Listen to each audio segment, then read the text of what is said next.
Attention, vous écoutez un programme audioactif. Oh, touching! Yeah. Jack Miller nudging him wide as well. And the start. Contact! Miller and Mir, side to side. They Big bash into each contact. other. The checkered flag is out. It's Zarco versus Martin for second, but the race winner tonight, no questions about it. A stunner from Fabio Quartararo to win, and the battle for second is close, but it goes Bonjour to à tous et Zarco. bienvenue dans ce numéro 144 de C'est qui en pôle. Cette semaine, on se retrouve sur le circuit du Red Bull Ring pour le Grand Prix d'Autriche. Et pour m'accompagner cette semaine, j'ai le plaisir de retrouver Stéphane. Comment tu vas, Stéphane ? Très bien, merci. J'espère que tout le monde va bien. Bah ça roule. Avec une victoire de Vietti, moi tout se passe bien, tu sais. Mais c'est pas Bezeki. De Vietti. Mais je pensais que t'étais plus Bezeki. Oui, mais j'aime beaucoup Vietti. Ceux qui écoutaient les épisodes l'année dernière le savent. Bon. Et on en parlera tout à l'heure en parlant du Moto 2. On va passer rapidement aux news, parce qu'il y a quelques petits trucs à dire quand même. Est-ce que tu veux commencer ? Allez, c'est parti. Écoute, en Moto 3, il y a Massia qui va passer en Moto 2, qui va faire ce step. Et il y a une rumeur de Honshu également en Moto 2. Ouais, t'en penses quoi de cette rumeur ? Parce que rien n'est avéré, mais c'est vraiment... on entend parler que de ça là depuis quelques Grands Prix. Ah, après Honshu, c'est vrai qu'il fait une saison pas trop mauvaise. Il est pas régulier quand même. Il est pas régulier, je suis d'accord. Après, pourquoi pas. À un moment, il faudra bien remplir la Moto 2, parce qu'il y a quand même quelques personnes qui s'en vont, donc Ouais, ça mais laisse des opportunités. ouais, je pense que ça va peut-être l'aider à être plus régulier par rapport à son gabarit, parce qu'il a vraiment pas un gabarit qui colle à la Moto 3. Il est vraiment gêné, ça c'est pas une nouveauté par son gabarit dans cette catégorie. Donc à voir ce que ça donne. Après, je trouve que lui et Olgado, de toute façon avec Sasaki, c'est les trois qui, ça serait cohérent de les voir monter. Peut-être que Olgado, il lui faudrait peut-être une saison de plus en Moto 2, mais vu comme c'est en Moto 3, mais vu comme c'est parti, peut-être qu'on entendra parler de lui sur les prochaines courses pour monter. En tout cas, moi, ça m'a vraiment étonné pour Mazia, dans le sens où ok, il commence à être vieux, mais même s'il est là depuis un moment et qu'on pensait le voir passer en Moto 2 depuis un moment, c'est pas ultra mérité, je trouve, par rapport à la saison qu'il fait cette année. Il joue beaucoup de malchance, mais c'est surprenant quand même. Après, tu sais, je me faisais la réflexion en me disant d'accord, il est vieux, mais à ce prix-là, si tu prends l'âge en compte, on faisait passer McPhee. Mais bon, c'est pas trop... il a quand même plus de mérite que McPhee de passer en Moto 2. Disons que là, au vu de l'année, Olgado, s'il continue comme ça, il méritera amplement de passer en Moto 2. Oui, c'est clair. Mais après, ça peut avoir un effet pétard mouillé, tu vois, parce que Guevara est passé en Moto 2. Alors certes, il s'est blessé, mais il revient pas sur les avant-postes non plus. Donc peut-être qu'il y aura cet effet champion de l'année, et derrière, ça fait rien en Moto 2, quoi. C'est vrai. Après, t'as aussi le contre-exemple d'Acosta, qui était fort en Moto 3 et qui est très fort en Moto 2 aussi. Ouais, c'est clair. Mais Acosta, c'est un extraterrestre aussi. C'est pas faux. Côté MotoGP, il y a quelques news avec Lorenzo Salvadori qui a prolongé son contrat de pilote essayeur chez Aprilia pour 1 an. Ce qui est plutôt une bonne chose quand on voit les résultats d'Aprilia. Après, à voir s'il refait quelques courses, parce qu'il a été un peu malchanceux ce week-end, Salvadori. Et au niveau des transferts, on a quelques infos, puisqu'il y a des choses soit qui se précisent, soit qui sont confirmées. On a Brad Binder qui a annoncé pour 2 ans de plus chez KTM, ce qui est vraiment une bonne chose pour lui. Ça paraissait logique qu'il reste. Enfin, je sais pas ce que t'en penses, mais pour moi ça me paraissait évident, en fait. C'est toujours pareil. Au vu de la saison qu'il fait, il fait quand même du bon boulot. Il est souvent devant, donc je vois pas pourquoi ils auraient pris quelqu'un à sa place. Oui, c'est clair. Quelqu'un d'autre à sa Après, place. t'avais les rumeurs de on va virer quelqu'un chez KTM pour faire passer Acosta, ou on va mettre Marquez, mais en fait, ça n'aurait aucun sens de virer Binder, de la même manière que pour moi, ça aurait pas de sens de virer Miller pour l'instant du team KTM. Ça peut se discuter, parce qu'aujourd'hui, tu vois que Miller, avec toute l'expérience qu'il a, il est quand même derrière Binder. Ah oui, bah ça c'est clair. Régulièrement. Par contre. Ça c'est clair, mais c'est sa première année sur la KTM, tu vois. Mais il la connaît. Si j'ai pas de bêtises, il était chez KTM avant. Ouais, mais dans les plus petites catégories. Ouais, il connaît un peu la mentalité. Oui, c'est Mais il clair. connaît pas la moto. Bon. Mais après, tu vois, chez KTM Red Bull, si tu performes pas, même si tu t'appelles Miller, ils auront pas de difficulté à déchirer ton contrat si tu donnes pas satisfaction. Ouais, c'est bien le problème. Bon, en tout cas, en parlant de déchirer les contrats, il y en a un qu'on a signé un de contrat, c'est Zarco, dont on a parlé tout le week-end, puisque il était annoncé par une chaîne de télé comme allant chez LCR, mais en fait, il avait rien signé, puis en fait, il avait signé, puis en fait, non, puis en fait, si. Enfin, ça a été un peu le running gag du week-end, pour finalement que ce soit confirmé dimanche, après sa course. Après la course, ils ont confirmé assez rapidement la séparation avec Pramac, et dans la foulée, il a donné une interview où il annonçait son arrivée chez LCR Honda. Donc pour rappel, il avait le choix entre Honda qui lui proposait 2 ans en MotoGP plus peut-être 1 an, et Ducati qui lui proposait 1 an en MotoGP puis un avenir potentiellement de 2 ans en Superbike. Moi, je tiens quand même à revenir sur l'effet médiatique qu'il y a eu autour de cette annonce que j'ai trouvé complètement lunaire. Alors, ouais, parce qu'en fait, il faut préciser que c'est les journalistes de Canal+ qui ont été voir Lucio Cecchinello pour lui dire: ah, ça y est, Zarco, il signe chez vous. Alors, Cecchinello disait: bah non. Et ah, bah oui, les journalistes disent: bah oui, si, on vous confirme, hein, il signe chez vous. Donc, en fait, les journalistes ont appris à Cecchinello que Zarco allait signer, quand même, c'est fort, le samedi matin. Et Zarco a dû faire un démenti où il disait: voilà, moi j'ai deux options sur la table, et j'ai pas encore fait mon choix, et le choix il sera fait ce week-end. C'était vraiment, vraiment étonnant parce que du coup, pendant les séances d'essai, ils l'ont vraiment dit, ils ont coupé leur discours pour dire exclusivité Canal, Zarco signe chez LCR.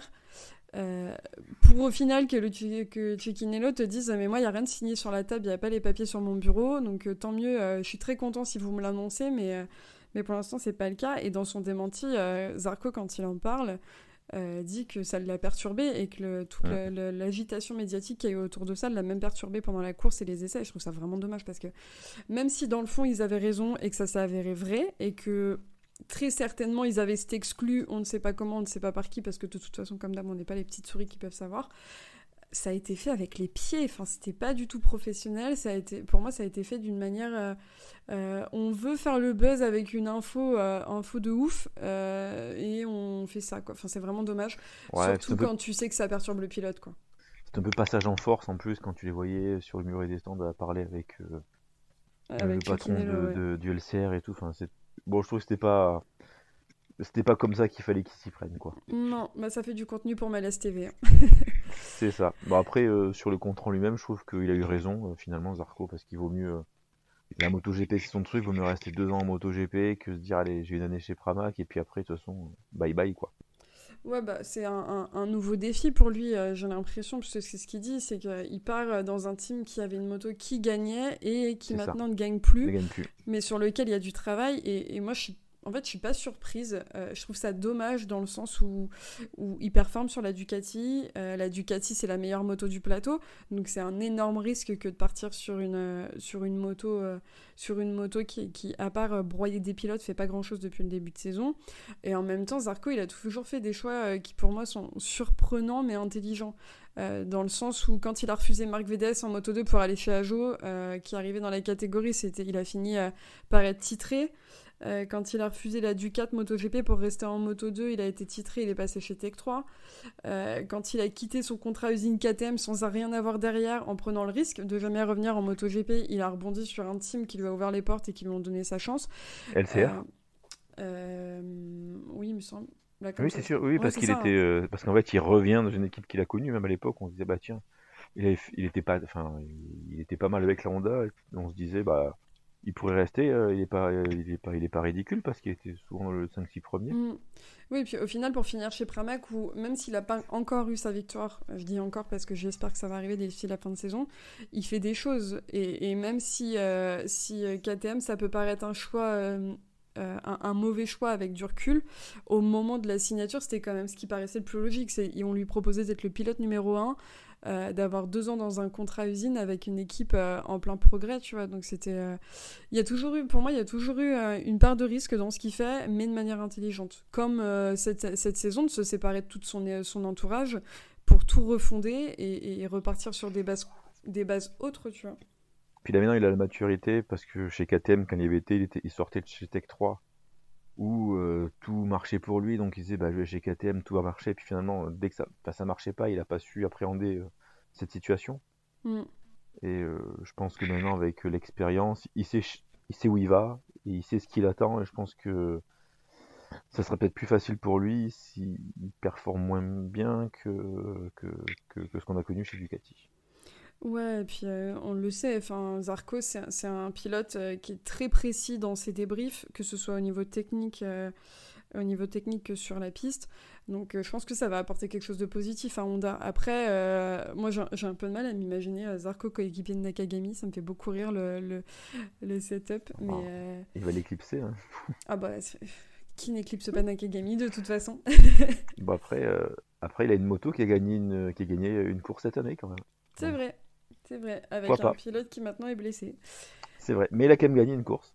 En tout cas, j'ai hâte de voir Zarco sur la Honda, voir ce que ça donne et voir qui va prendre sa place chez Pramac, puisque la rumeur du moment avec l'annonce que Morbidelli part de chez Yamaha, c'était Bezzecchi chez Pramac et Morbidelli à la VR46. Sauf que depuis ce week-end, les déclarations de Bezzecchi, c'est Rossi me pousse, en gros, c'est Rossi me pousse à rester à la VR46. Et quand c'est le dieu lui-même qui te dit de rester, est-ce que tu te poses vraiment la question ? Donc il a rien annoncé, mais ça paraîtrait tout de même cohérent que de le voir rester à la VR46 aussi.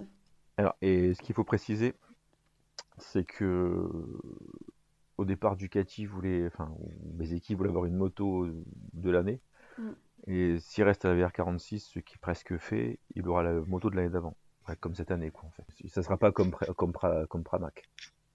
Ils auront pas la moto de l'année en. Ouais, et en même temps, quand tu vois ce qu'il est capable de faire cette année avec la moto qu'il a, moi, ça me choque pas l'idée qu'il puisse rester chez VR46. Déjà parce que y a Rossi qui pousse derrière, qu'il fait partie de l'académie de Rossi, et en même temps, tu te retrouves... moi, j'essaie de me mettre à sa place. Je me dis, t'es un pilote qui est en pleine ascension, dans une ambiance où l'équipe est saine, de ce qu'on en voit en tout cas, et de ce qu'ils en retranscrivent. Avec une équipe que tu connais, qui te connaissent, parce que j'imagine mal les équipes de la VR46 partir chez Pramac pour le suivre, en plus de ça. Enfin, il y a plein de petites choses qui font que moi, je serais pas étonnée de le voir rester. Après, est-ce que c'est la bonne décision ? Ça, il y a que l'avenir qui nous le dira, mais Au final, c'est Ducati qui aura le dernier mot, hein, parce que si Ducati dit non, on n'en veut pas chez Pramac, Pramac le prendra pas. C'est ce qui s'est passé avec Zarco. Hein, là, j'ai plus l'impression que c'est Bezzecchi qui choisit un peu où il va et que les portes lui sont ouvertes quand même. Ouais, tu crois ? Ok. Parce que moi, j'avais dans les l'impression ressentis, en tout cas, c'est ça. Hein. Enfin, dans les communiqués, c'était plus dans ce sens-là, en tout cas. Parce que tu vois, le boss de Pramac, après, est-ce que c'est un faux intox, mais il voulait garder Zarco. Mais les mecs de chez Ducati, tu voyais dans leurs déclarations qu'ils voulaient pas forcément que Zarco reste chez eux.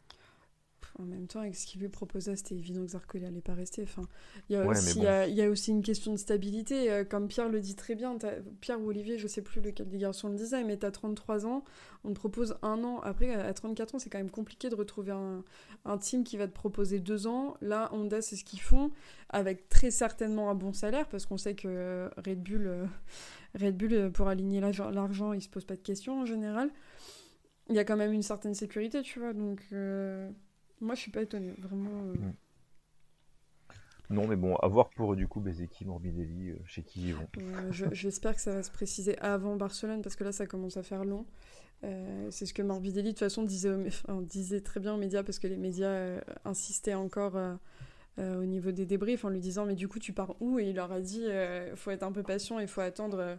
En gros, vous êtes relou, quoi. » C'est ça. Donc on verra, mais c'est vrai que depuis que son annonce de départ de chez Yam, on n'entend parler que de ça, quoi. C'est ça. Non, sinon, à part ça, il y a eu une petite précision avec tous ces changements de format de week-end. Il y a eu une petite précision de règlement et je trouve que c'est pas mal de l'indiquer. C'est sur la practice, donc la séance du vendredi après-midi qui sert à passer ou non en Q2. Et c'était une précision sur qu'est-ce qui se passe si elle est annulée. Donc, en gros, maintenant, pour ceux qui n'ont pas suivi, ce qu'ils appellent la practice, c'est ce que nous on appelait à la base FP2. Maintenant, la FP2, c'est la séance du samedi matin. Et donc, c'est celle qui détermine l'entrée ou non en Q1 et Q2. Et dans le cas où la séance est annulée le vendredi après-midi, c'est la FP2 du samedi matin qui fera office de practice au lieu de séance d'essai libre et qui déterminera l'entrée en qualif.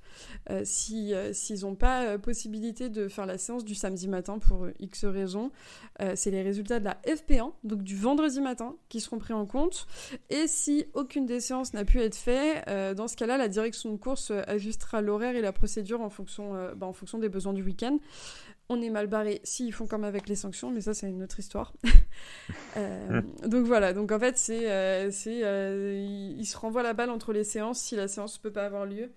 Je trouve que ça rajoute des complications à ce nouveau format, mais bon, au moins c'est précisé et c'est un peu plus clair dans leur règlement, c'est pas plus mal, quoi. Au moins c'est écrit. Ouais, c'est pas mal quand ils écrivent les choses. Après, il faut qu'ils respectent ce qu'ils écrivent. Ouais, c'est clair. Bon, Bref. on va peut-être passer au récap des courses Allez. parce qu'on meurt de chaud pendant qu'on enregistre et on n'a pas C'est fini ça. sinon. On a coupé les ventilos. C'est ça. Alors on va commencer avec le Moto-E. Donc je vais donner rapidement les résultats. En Moto-E, en qualif, c'était en Q1 Torres, Krumanacker et Montavoni qui passaient. Et en Q2, Casadei qui fait la pole, suivi de Zanoni, Granado. Et les résultats, je vous donne les résultats rapidement en course. En course 1, c'était Casadei, Granado, Zanoni. Et en course 2, Casadei, Ferrari, Zanoni. Donc pas grand changement. Au niveau du classement du championnat, Torres en tête avec 189 points, Casadei 174 et Ferrari 173. Stéphane, j'imagine que tu n'as pas regardé les courses. J'imagine bien. Bon, moi, je les ai vus. Après, globalement, s'il faut retenir un truc, c'est que Casadei était très très fort ce week-end. Et voilà, globalement, j'ai pas grand-chose à rajouter. Je suis pas l'experte Moto-E de ce podcast. On va pouvoir passer au Moto 3. Donc tu vas pouvoir nous parler de la pole position d'un certain néerlandais, la première de sa carrière et dans la catégorie. C'est ça. Alors d'abord, on va passer par la Q1, où Yamanaka, Bertele, Furisato et Ortola vont s'extirper pour être repêchés pour la Q2. Et en Q2, c'est Berrer qui fait la pole position devant Olgado, Honshu, et Felon partira bon dernier. Alors la course, donc all shot pour Olgado. Rapidement, il y a 7 pilotes qui vont se détacher. Olgado, Honshu, Berrer, Alonso, Massia, Sasaki et Rossi. Ces pilotes vont compter jusqu'à 2 secondes d'avance sur le groupe des poursuivants. Mais dans le 4e tour, Massia va être contraint à l'abandon sur un problème mécanique. Il a eu chaud parce qu'il a failli se faire percuter par Sasaki, qui n'a pas réussi à trop l'éviter. Mais heureusement, les 2 pilotes vont rester sur leur moto et ça n'entraînera pas de problème pour eux pour la suite de la course. En tout cas, pour Sasaki, pour la suite de la course. Rossi, lui, parvient pas à suivre le rythme imposé par du coup les 5 autres pilotes. Comme le pauvre Alonso, j'étais dans le 12e tour et dans le dernier tour, on va avoir une multitude de changements de leader et c'est finalement Honshu qui va s'imposer devant Olgado et Sasaki. Olgado, grâce à ce bon résultat, est toujours en tête avec 161 points. Sasaki compte 135 points. Honshu 3e avec 124 points. Ortola 4 avec 118 points. Et le gros perdant, c'est Massia qui va se retrouver 5e avec toujours 109 points. Est-ce que tu as vu la course et qu'est-ce que tu en as retenu ? J'ai vu les courses, j'ai même vu toutes les séances. C'est la première fois depuis un petit moment que je peux voir toutes les séances de toutes les catégories du vendredi jusqu'au dimanche. Globalement, j'ai pas bougé de chez moi du week-end. Moi, les gens en vacances. Ouais, en vrai, ça fait plaisir. Qu'est-ce que j'ai pensé de cette course ? La fin était vraiment chouette. Enfin, en fait, moi, j'ai beaucoup aimé cette course. C'était pas celle où il y avait le plus d'action par rapport à d'autres cette saison, mais je l'ai trouvée vraiment chouette. J'ai trouvé ça très surprenant qu'on n'ait pas de chute sur le dernier tour à la bataille Honshu, Olgado, Sasaki. C'était vraiment étonnant parce qu'en général il y a quand même des chutes en Moto 3. Après Massia encore une fois qui fait preuve de malchance de toute façon. Ouais. Ça change pas. Je comprends pas comment il fait encore pour monter sur sa moto avec autant de poids. C'est un chat noir. C'est vraiment dommage parce qu'il perd des points et c'est vraiment une grosse perte au championnat pour lui. Après, à côté, vraiment, pour moi, la chose à retenir de ce week-end, c'est le duel, la bataille entre Sasaki, Honshu et Olgado. Olgado toujours très très fort, ça bouge pas. Il marque des points quand il faut, là où il faut, quand il fait pas de petites erreurs comme à Assen. Et Honshu très intelligent parce que vraiment il s'est battu jusqu'à la fin et il les a passés pour 5 millièmes. La photo finish entre Honshu et Olgado, c'est impressionnant, ça se joue à rien. Pareil pour Sasaki derrière avec non, c'est Verrer, je crois. C'est Verrer. Ouais. Bon. Mais pareil, les deux, Verrer, il était en tête. Oui, Verrer, il est à un dixième.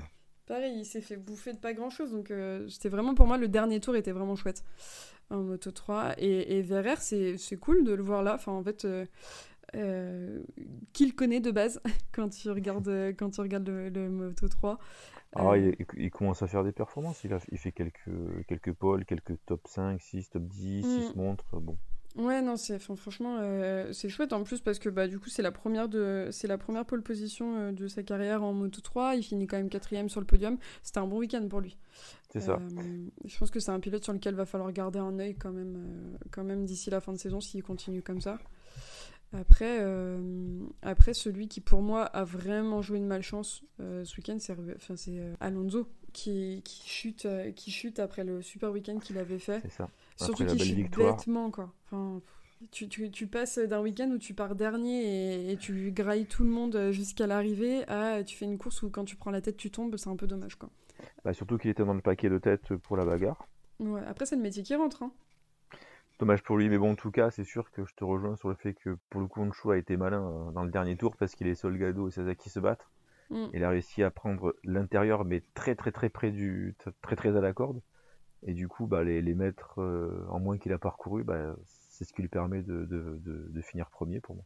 Ouais, mais vraiment rien, quoi. Enfin, rien du tout. Mais Olgado, il est vraiment impressionnant parce que il va à la bataille, il commet pas d'erreur.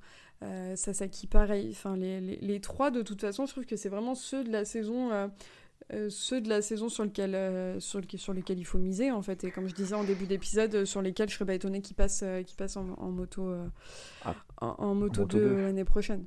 Après, c'est les 3 premiers au championnat. Donc, Et la victoire d'Honshu, elle apporte quand même quelque chose, en plus de sa victoire personnelle, qui est la 2e de sa carrière, c'est qu'il remporte la 100e victoire de KTM entre les catégories 125 et Moto 3. Okay. Donc sur les terres de KTM, c'est plutôt cool pour eux. Bah oui, c'est sûr. Ça fait toujours un peu de pub. Il va avoir sa prime. Oui, c'est clair. Est-ce que tu veux qu'on passe au Moto 2 ? Bah ouais, je te laisse nous raconter cette course. Allez, alors en Q1, vont passer Garcia, Toluvic et Foggia. Q2, Paul pour Acosta, Ogura 2, Vietti 3 et Arbolino 7. Alors le all shot, il va être pour Acosta. Donc il va être suivi de Dixon, Ogura et Arbolino. Dans le 3e tour, Sam Lowe et Binder vont s'accrocher et chuter. Devant Acosta, tente de creuser l'écart sur la concurrence. Arbolino, lui, paraît en difficulté puisqu'il va se retrouver à la 6e place. Alors bon, est-ce dû à un mauvais choix de pneus? On verra à la fin. Au 5e tour, on va voir une chute de Lopez et d'Arenas. Quelques tours après, nouvelle chute pour Gonzalez et de Roberts. Canet, lui, va également goûter le bitume autrichien. Acosta, quant à lui, va essayer de pousser très fort devant pour prendre le large devant Ogura et Vietti. Mais Acosta va commencer à perdre du rythme et il va se faire ramarrer par Vietti qui va finalement s'imposer. Acosta va se contenter des points de la 2e place. Ogura va finir 3e à plus de 3,5 secondes de Vietti. Et Arbolino, quant à lui, va rester englué à la 6e place qui quittera plus jusqu'au drapeau à damier. Ce qui fait qu'en tête, Acosta va prendre un peu le large sur Arbolino, puisqu'il compte 176 points, et Arbolino second à 164 points. Et après, c'est le trou avec Dixon, 3e, qui est à 59 points derrière Acosta. Donc, on peut dire que Vietti a fait une super course, parce qu'il a réussi à reprendre un peu tout le monde, puisqu'il était 3e, il était à plus de 2 secondes d'Acosta, et il a réussi à pousser fort pour doubler le pilote espagnol, et il a essayé de prendre le large. Acosta a essayé de pousser un peu derrière, mais à la fin il a vu que c'était pas possible. Ouais, je pense qu'il avait plus de pneus. Hein. C'est ça. Je pense que vraiment, Acosta, il avait plus de pneus pour pas réussir à revenir. Par contre, Vietti, plus personne misait un copec sur lui depuis la saison dernière, parce que la saison dernière, il était en tête jusqu'à cette course où il s'est effondré, et après, c'était la descente aux enfers pour lui. Là, ça faisait plaisir de le voir revenir à ce niveau, parce qu'il en est capable. Et moi, j'en étais persuadée, mais bon, c'est un peu une souffrance quand t'es fan de Vietti, hein, sa fin de saison et ce début de saison. Mais ouais, ça faisait plaisir de le voir, et avec autant d'avance en fait, qu'il arrive autant à creuser l'écart. Après, je pense que vraiment il y avait une question de pneus, parce que Acosta, pour qu'il se laisse bouffer comme ça et distancer comme ça, après il faisait très très chaud dimanche, donc C'est ça. la gestion des pneus, ça devait être compliqué. Est-ce qu'il a pas trop poussé en début de course pour essayer de creuser l'écart, et finalement c'était pas le pari gagnant. Et sinon, dans le week-end aussi, encore une fois, tu vois, on parlait de chat noir tout à l'heure avec Mazia, celui qui sait pas finir une course sur ses roues, c'est Lopez, quoi. Lopez qui chute, alors qu'il est pas très loin au championnat. Mais encore une fois, il tombe, quoi. Enfin, il veut trop en faire. Toutes les courses, il veut trop en faire, et il tombe, quoi.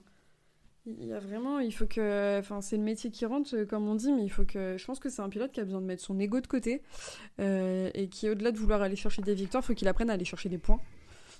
Le métier rentre aussi quand tu restes sur tes roues et que tu vois le drapeau à damier. Hein. Non, mais c'est ça. Enfin, tu vois, l'année dernière, il faisait des chutes où on pouvait se dire, bon, ok, il apprend. Là, c'est trop. Enfin, tu vois qu'il pousse, en fait, c'est tout le temps. Donc, c'est un peu dommage. Et celui pour qui c'est dommage, c'est une grosse perte aussi, c'est Arbolino. C'est ça. Arbolino, lui, il est très mal classé. Du coup, de 2 points d'écart, il se retrouve avec un gros gap au championnat, finalement. Ouais, j'espère qu'il va réussir à se rattraper.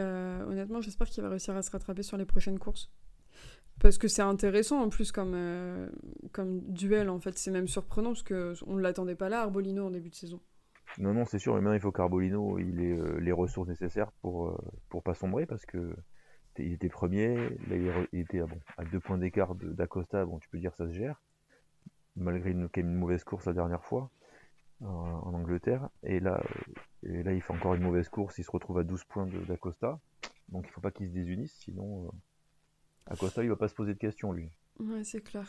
Surtout qu'en plus, s'il veut monter en MotoGP, je pense qu'il va avoir à cœur de bien finir l'année. Et ça, c'est vraiment l'info dont on attend toujours plus de détails, parce qu'il a annoncé qu'il montait en MotoGP, mais on ne sait pas chez qui, on ne sait pas où, on ne sait pas comment, quoi. C'est sûr, mais bon, dans sa tête, s'il a ça, je pense qu'il va vouloir... en tout cas, montrer qu'en Moto 2, il est intouchable. Oui, c'est clair. Et qu'il a sa place en MotoGP. Mais celui où on se disait il va partir, il va se faire remplacer par un pilote Moto 2, c'est Nakagami, on pensait qu'il allait se faire rattraper par Ogura. Au final, il est pas... apparemment, c'est pas prévu qu'il parte. Et Ogura, ce week-end, il a encore montré une fois qu'il méritait aussi de monter, donc c'est un peu... Enfin, tu vois, toutes ces histoires de je vais prouver que je monte, ça les aide aussi à faire des bonnes courses, tu vois. C'est vrai, ça pousse un peu. Bon, après, on va pas se mentir, c'était pas la course de l'année, quoi. Non, à part ça, je pense qu'il n'y a pas grand-chose d'autre à dire. Je pense que j'étais la seule personne un peu heureuse devant cette course de voir Vietti gagner. Enfin, pour te dire, sur Twitter, j'ai posté une photo de Vietti, il y a des gens qui m'ont dit « c'est qui ?» Donc ça m'a fait beaucoup rire. On va pouvoir passer au MotoGP. Du coup, justement, petite info quand même à prendre en compte, c'est que Paul Espargaro a gêné Marc Marquez pendant la séance de practice du vendredi après-midi, et que du coup, il a écopé d'une sanction de 3 places sur la grille à rendre au départ du GP du dimanche. Donc ce qu'il a fait. Et en Q1, c'est Miller et Marini qui sont passés, et en Q2, c'est Bagnaia qui fait la pole sans grand étonnement, devant Viñales et Binder. Alors, on ne sait pas ce qu'il avait mangé Viñales ce week-end, mais il était en forme. Et donc samedi, on a eu le droit à une... je sais pas si c'était une partie de bowling ou une course sprint, vous allez voir. Donc Bagnaia s'offre le all shot et prend la tête devant les KTM dès le départ. Parti à la 2e position, Viñales se retrouve en milieu de peloton et de fait se retrouve impliqué dans l'incident provoqué par Jorge Martin au premier virage sur Fabio Quartararo. Donc en effet, l'Espagnol a voulu tenter un bloc pass très risqué pour être poli, et il va au contact avec le français, et dans un effet domino, Fabio embarque Johan Zarco, Marco Bezzecchi et Miguel Oliveira. Bezzecchi et Zarco chutent, donc cet incident signe la fin de la course pour l'Italien et le Français, et Oliveira, quant à lui, il va rentrer au stand avant la fin du tour. Fabio, dans sa malchance, arrive à repartir, Vignales aussi. Et devant, on a Bagnaia et Binder qui creusent l'écart, suivi de Miller et Marini. Martin, pas plus perturbé que ça par l'incident du début de course, rejoint le groupe et la bataille pour le podium. Dans une tentative de dépasser Marini, il touche Marini, qui termine par chuter. Merci Martin encore une fois. Et il en profite pour récupérer la 3e place. Derrière, on a Alex Marquez qui remonte à la 4e place, suivi de Miller, Pol Espargaro, Aleix Espargaro et Maverick Viñales. Quartararo termine hors des points à la 15e position, après avoir reçu un long lap pour conduite irresponsable, et il a provoqué la chute de Salvadori. Cette course, on peut en parler, pour moi c'était une partie de bowling pour Martin, clairement. C'était vas-y, je suis là, je fais comme Marquez quand Marquez il pousse des pilotes, sauf que Marquez généralement il les fait pas trop tomber. Là il a quand même fait chuter 5 pilotes sur une course, c'est pas mal. Dont 2,46 quand même. Ah non, mais m'en parle pas, j'étais si énervée. Non, moi, ce que je trouve. Bon, après, voilà, il a fait tomber des pilotes, ok. Mais moi, ce que j'aime pas, c'est que la direction de course, en fait, elle attend elle attend la fin de la course pour juger. Enfin, tu regardes 3-4 fois les images, tu te rends compte que. Et tu sanctionnes le pilote sur la course en elle-même. Enfin, moi, je pense. Parce que sa 3e place, elle est totalement imméritée. Ah oui, non, mais c'est franchement, moi vraiment, j'avais envie de faire un scandale. Après, je suis personne pour faire un scandale, hein, mais... Et le long lap là, en fait, ça le pénalisait plus que faire un long lap sur la course longue du dimanche. Mais oui, parce que de ce qu'ils en disent, tu perds 5 secondes sur le long lap sur ce circuit. 5 secondes, ça me paraît énorme quand même, je trouve ça beaucoup, mais j'ai pas été vérifié. Mais là, sur la sprint, ça aurait été juste mérité. Autant sur Marini, c'était un fait de course, c'est un dépassement. S'il avait eu que ça pendant la course, on se serait dit, bon, ça fait partie de la course, tant pis. Ça arrive. Et encore maintenant, avec le règlement, des fois, tu peux te prendre une pénalité parce que tu touches un autre pilote. Comme ce qui s'est passé avec Fabio qui touche Salvadori, qui chute et qui du coup se prend un long lap. Mais là, le fait qu'il fasse quand même tomber 4 pilotes, que ça provoque la fin de la course pour plusieurs, quasiment pour la plupart, ça fait quand même perdre énormément de points au championnat Bezzecchi, sachant que Martin est quand même dans la course pour le titre. Enfin, moi j'ai trouvé ça complètement déconnant de la part de la direction de course, où ils te disent il y aura investigation après la course. Mais en fait, les gars, si nous, petits spectateurs devant notre télé, on est capable de voir que Martin, il a fait de la merde et que son bloc pass, il était juste risqué et qu'il n'aurait pas dû avoir lieu, mais en fait, comment vous, derrière vos écrans de contrôle, vous avez tous les angles possibles imaginables pour voir cette course, vous vous dites pas qu'il mérite une sanction. Et encore, un long lap, moi je trouve que c'est vraiment léger pour la conséquence que ça a eu sur d'autres pilotes, tu vois. Ouais, mais en tout cas, je suis d'accord, ils auraient dû faire le long lap. En tout cas, la sanction devrait être prise dès cette course-là et pas attendre la fin. Mais ce qui est assez Parce qu'ils ont plein de caméras, ils sont pas tout seuls, donc ils ont 3-4 angles, ils regardent. Il n'y a pas 10 000 ans pour voir qu'il a percuté Quartararo qui après fait le strike. Mais donc, de toute façon... je te coupe, ils ont jugé Quartararo, ils n'ont pas mis 10 ans pour dire qu'il avait fait tomber Salvadori. Mais c'est ça, et tu vois, c'est comme le passage dans le verre. Des fois, ils vont dire qu'il y a du passage dans le verre, des fois oui, des fois non. Et même si... en fait, moi, je pars du principe que si nous, on est capable de le voir, parce que ça se voit, c'est évident. Il y a des choses où c'est subtil et tu peux te poser la question. Là, c'est quand même évident.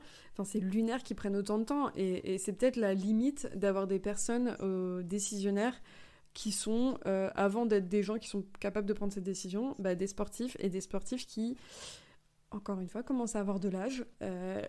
Et c'est la limite, pour moi, c'est la limite, en fait, de la composition de ces groupes de décision, tu vois. Ouais, mais bon, ça aurait dû être fait avant, les mecs, mais pas la fin. Tu pénalises pas sur une autre course, tu pénalises la course. Ouais, et puis en fait, ils sont pas clairs en fait dans leur manière de prendre leur décision sur les sanctions. C'est toujours soit trop tard, soit pas logique, soit ça fait pas sens, ou soit il n'y a pas d'explication. Il y a un énorme problème aussi au niveau de la direction de course, c'est qu'ils ne communiquent pas. T'as l'explication, t'as juste le petit mail où on va te dire machin a pris telle sanction.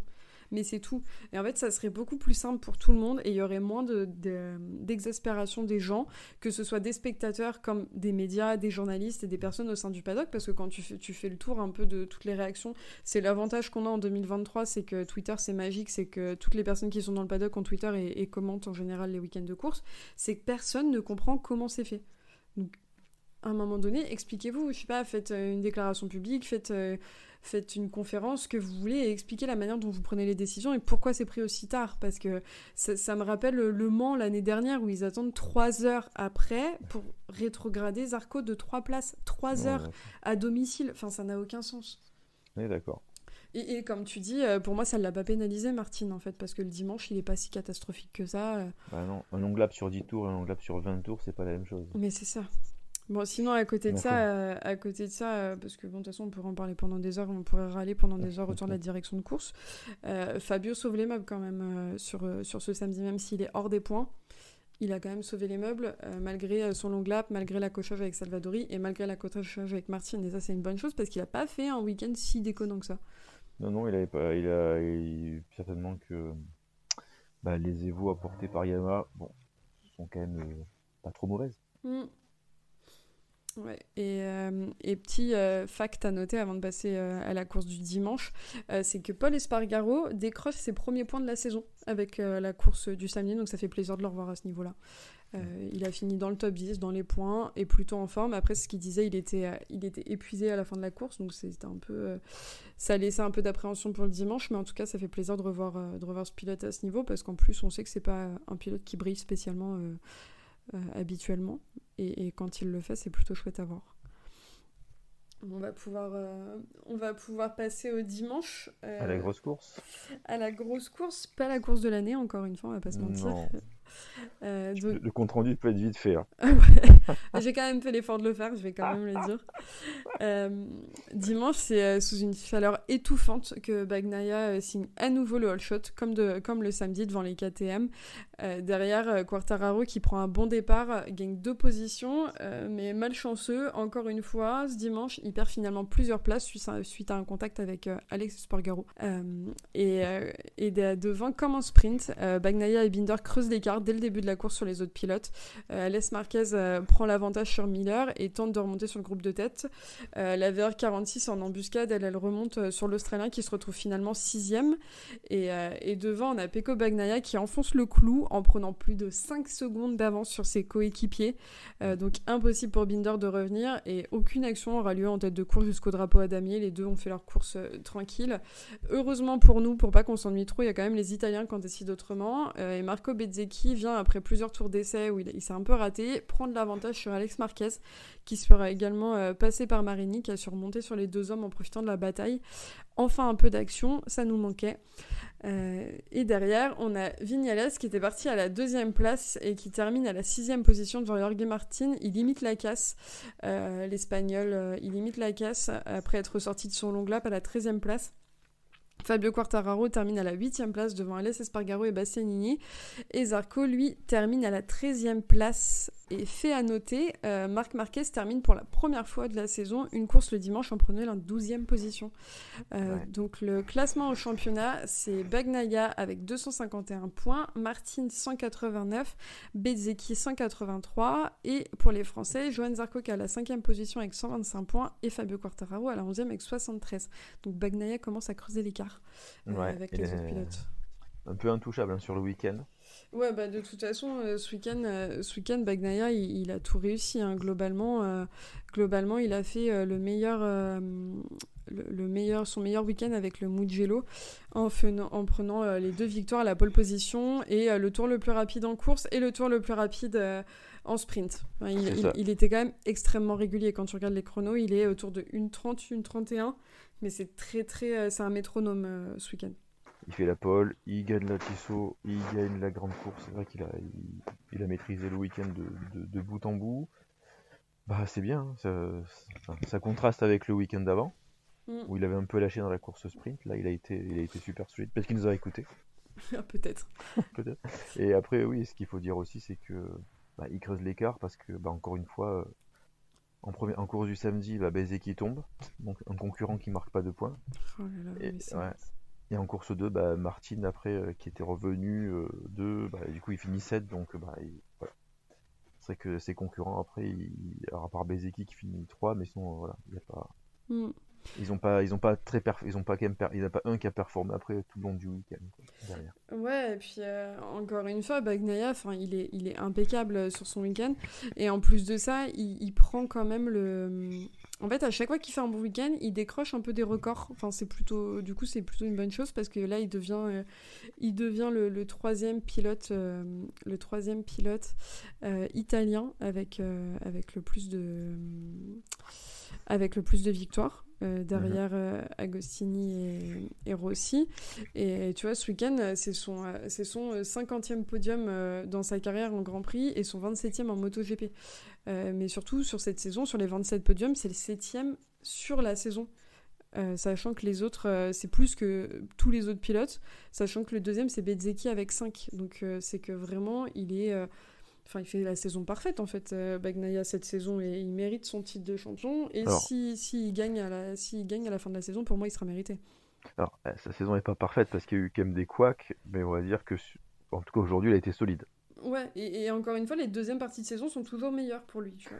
On est d'accord, cette deuxième partie, comme elles sont meilleures, donc on peut s'attendre, entre parenthèses, au pire pour le spectacle. C'est-à-dire que là, on a vu, hein, C'était dimanche, il est ennuyeux. parti, Binder a essayé de le suivre sur 2-3 virages, et puis après, il a pris le large et il a fini à 5 secondes. Donc, le réalisateur, il s'attardait même plus sur Bagnaia, quoi. Ah, mais de toute façon, la fin de la course, tu ne vois que Bezzecchi Marini derrière. Tu vois Donc, rien d'autre. voilà, donc c'est oui, beau week-end pour lui. Binder aussi super, hein, il finit 2x2. Ouais. Ouais, Donc je trouve des bons que points au championnat de prix aussi. ouais, des bons points et des gros points, ça veut dire aussi que les KTM sont là, qu'on sait les utiliser. Alors, je dis ça, bon, c'est un peu ironique, mais Miller enfin, il fait des super débuts de course, et au fur et à mesure des tours, il s'effondre. Alors pourquoi? Je sais pas, est-ce que c'était des mauvais choix de pneus? Est-ce que c'est une condition physique? Est-ce que c'est du mental? C'est dommage, mais parce que la moto, elle a le potentiel. Alors, pas forcément pour rattraper la Ducati sur toutes les courses, mais en tout cas pour bien figurer. Mm. Et c'est dommage que Miller, il n'arrive pas bah, à dompter un peu sa moto comme le fait Binder, en fait. Ouais, c'est clair, là, il a fini 15e, Miller. Et en fait, ce qui est frustrant, c'est qu'il prend des bons départs et qu'après, il chute, quoi. Enfin, Alors, soit c'est... oui, alors il chute pas forcément dans le gravier pour le coup, mais il Non, chute mais au dans le classement. classement, ouais. Mais en tout cas, oui, Binder, excellent week-end, en plus sur les terres de KTM, donc ça fait plaisir. Ouais, Et il n'y a pas grand-chose à rajouter, à part de dire que, comme d'habitude, quoi, Binder, c'est un très bon pilote, il a une moto qu'il arrive à faire tourner, c'est ça. et il s'en sort très bien, donc... Bon, et sinon, pour le peu d'action qu'on a eu en course, la VR46 qui sauve les meubles par rapport au samedi. C'est ça. Bezzecchi qui finit 3e et Marini 4e. Et d'ailleurs, Ducati, franchement, Ducati, ils peuvent sabrer le champagne parce que c'est quand même le 36e podium d'affilée avec au moins un pilote Ducati sur le podium. Donc c'est vraiment pas mal pour les Ducati. Et pour Bezzecchi et Marini, ça avait une saveur encore plus particulière parce qu'il y avait Valentino Rossi sur le bord, Sur le bord de la sur le piste. bord de piste. On l'a vu tout le week-end sur toutes les séances, il était en bord de piste, et il observait et j'imagine qu'il donnait des conseils en off aux pilotes. Mais moi, ça m'a ravi. Je te cache pas que ça m'a ravi de voir des plans sur Valentino Rossi tout le week-end. Et même de voir l'émotion qu'il pouvait y avoir pour lui avec les pilotes, c'était vraiment chouette à voir. Non, mais c'est clair que puis t'as l'impression, t'as quand même le sentiment qu'il était à fond dans la course, il était à fond dans son Mm. team. Et quand t'es patron d'écurie, c'est bien d'être là aussi, quoi. Ouais, et puis tu Parce sais, il y a ce côté. Enfin, tu le voyais sautiller pendant la course, pendant les dépassements et tout. Et en fait, c'est bête, mais ça rappelle un peu le côté humain aussi des pilotes. Enfin, des fois, Mm, on oublie trop, on se dit, ouais, c'est Rossi ou c'est Marquez ou c'est machin. Mais à la base, avant d'être des pilotes, c'est des mecs qui aiment la moto et qui aiment les courses moto. Donc c'est bien aussi de remontrer tout ça, quoi. c'est sûr, non, mais c'est vrai. Et t'as l'impression qu'il prenait vraiment du plaisir là où il était, donc c'est bien. Puis en plus, son team, il essaie quand même le deuxième team au championnat, hein. Mm. Ouais, c'est clair. Après, je pense que ça jouait aussi le fait qu'il y avait toutes ces décisions autour des pilotes. Ça a dû jouer aussi avec le fait qu'il était là dans le paddock ce week-end. Moi, je m'attendais du fait qu'il soit là, qu'on annonce où allait partir Morbidelli et Bezzecchi ce week-end. Bon, ça n'a pas été le cas, mais Non, je pense que ça a joué quand même. ou c'est peut-être pas négocié encore. Ouais, peut-être, mais ça, j'y crois moyen. Mais tu sais qu'en parlant de Morbidelli, on rigole, mais c'est le seul, avec Augusto Fernandez, à avoir fini toutes les courses depuis le début de saison. Comme quoi, finalement, il y a des choses, tu vois, ça nous échappe et on est critique et finalement, il est là. Non, mais c'est ça, enfin, franchement, on se moque, mais peut-être qu'en fait, ça va, quoi. Même en termes de qualif, je regardais parce que on parlait sur les réseaux de Morbidelli et de Marc Marquez. Alors la comparaison, me demandait pas pourquoi Marquez-Morbidelli, mais quand même, enfin Morbidelli est plus souvent devant Marc Marquez en qualif que l'inverse, tu vois. Et au championnat, il est 12e alors que Marquez, il est 19e. Enfin, en fait, c'est ultra perturbant de se dire qu'on passe notre temps à se moquer d'un pilote parce qu'il brille pas, mais en fait, il y a un des pilotes les plus talentueux de l'histoire qui est très loin derrière, quoi. Après, il est juste à 8 points derrière Quartararo, Morbidelli. C'est pas non plus. C'est-à-dire, les deux pilotes, pour le coup, chez Yamaha, finalement, les deux pilotes, ils se valent. Ouais. Même si on tape tout le temps sur Morbidelli, finalement. Mais peut-être qu'en Italie, ils font des gros plans sur Morbidelli comme nous on le fait sur Fabio. Hein. C'est ça, ouais, c'est peut-être. Je pense qu'on est un peu biaisé aussi par ça. On est un peu biaisé du fait qu'on a 2 pilotes français et qu'on en parle beaucoup aussi. Mais après, bon. Après, c'est Yamaha. De parler de nos pilotes. Oui, c'est clair. Mais en vrai, Fabio a quand même sauvé les meubles ce week-end. Il a quand même réussi, entre la course du samedi où il se fait strike dès le début et il a l'accrochage avec Salvadori, et dimanche au final où il a réussi quand même à finir dans le top 10. C'est un peu, j'ai envie de dire, c'est bon signe pour la suite, mais je sais pas, parce qu'à chaque fois on dit ça et c'est pas le cas. Mais en tout cas, c'est une bonne chose, quoi.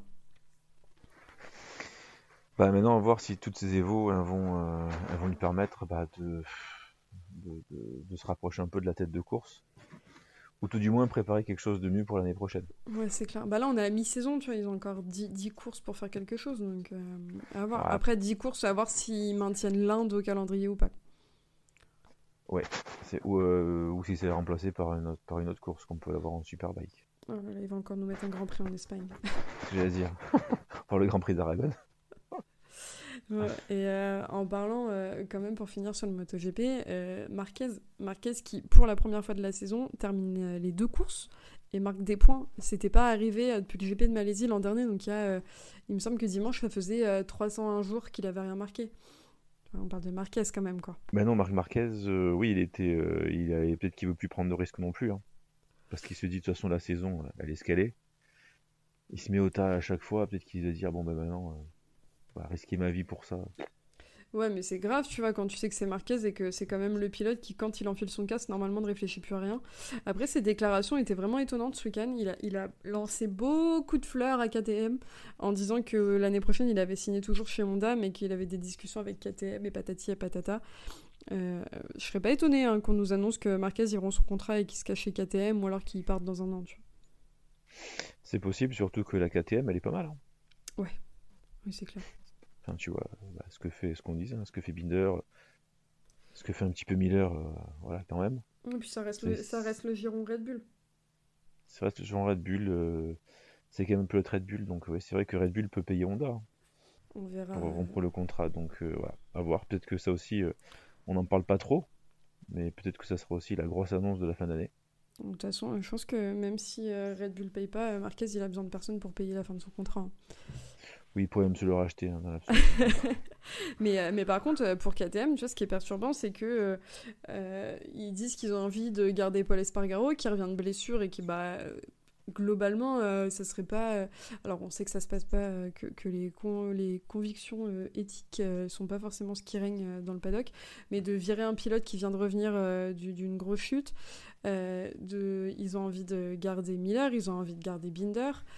ils ont envie de garder Augusto Fernandez parce qu'en fait Augusto Fernandez c'est le pilote qui décroche des points et qui termine chacune des courses, donc en fait il va manquer des places s'ils veulent potentiellement... Ils veulent Acosta ils veulent Acosta, et s'ils veulent prétendre à récupérer Marquez, en fait il leur manque 2 motos globalement, quoi.